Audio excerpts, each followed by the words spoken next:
Imagine being offered the ultimate promotion, the corner office, the massive salary bump, the prestige. Now imagine looking at that incredible offer, smiling politely, and saying, "No, thank you. I actually have enough." To an outside observer, this looks like a failure of ambition.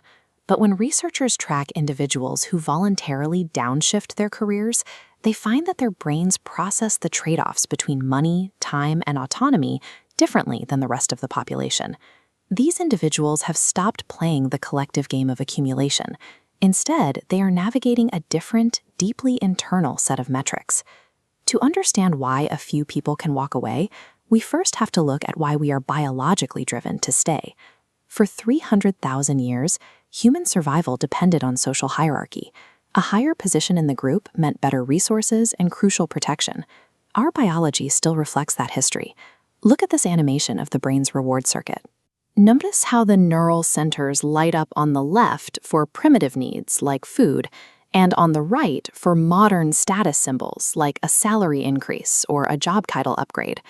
The brain evolved to treat social climbing as a survival instinct. Modern systems exploit this circuit through the hedonic treadmill. Watch as the right side of the diagram transforms into a treadmill mechanism.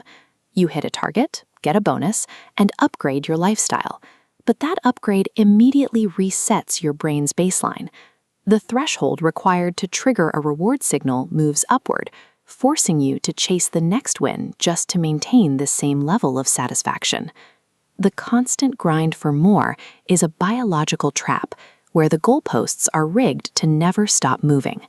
For many, the first crack in this cycle is physical exhaustion.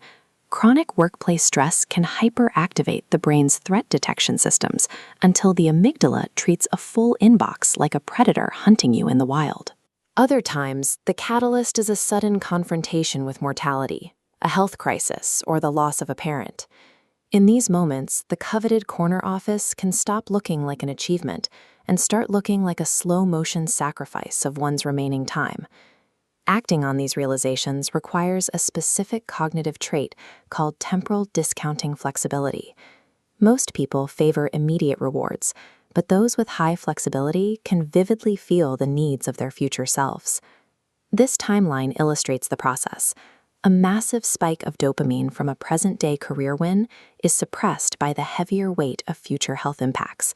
The brain allows the vision of long-term well-being to override the immediate hit of a promotion. This shift prioritizes long-term biological survival over immediate social status, utilizing a highly evolved form of intelligence to exit the race. Choosing a simple life is rarely a peaceful transition. It is a psychological gauntlet that requires dismantling decades of conditioning. The first hurdle is identity dissolution. When a career title has defined your worth for years, losing it triggers neural patterns in the brain similar to those found in grief. You have to face the question of who you are when you are no longer climbing. Social pressure adds another layer of friction. Choosing to live on less violates unwritten social contracts, often triggering the insecurities of peers who are still running the race. Contentment with enough can feel like a critique of those who have chosen more. There is also the acute financial fear.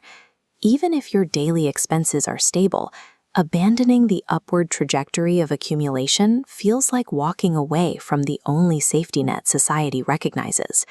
Finally, there is the existential weight of self-direction.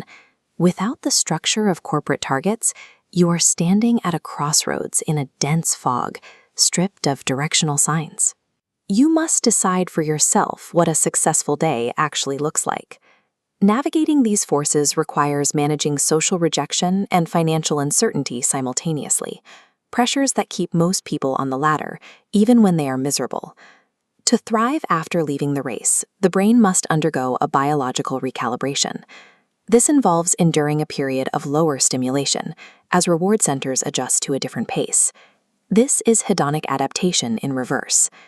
In this visualization, you can see neural pathways for high stimulation inputs, like status wins and luxury purchases, slowly shrinking. Meanwhile, the pathways for gentle ambient inputs, like time in nature or deep conversation, grow thicker and brighter. The brain is learning to find a massive neural reward in things that don't trigger fireworks. This biological shift supports a new internal scoreboard.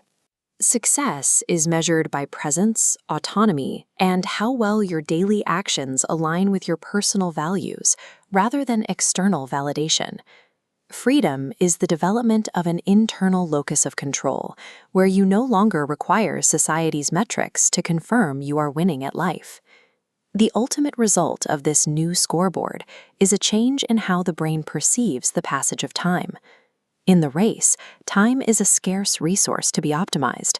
But look at this time lapse of city traffic.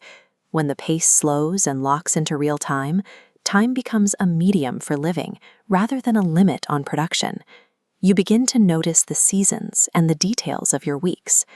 This path involves significant trade-offs and lacks a conventional map. It's a difficult choice to sustain.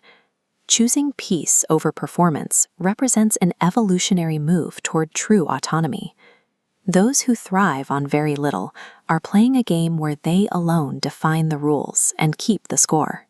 They've reached a level of fulfillment that doesn't depend on the game everyone else is playing.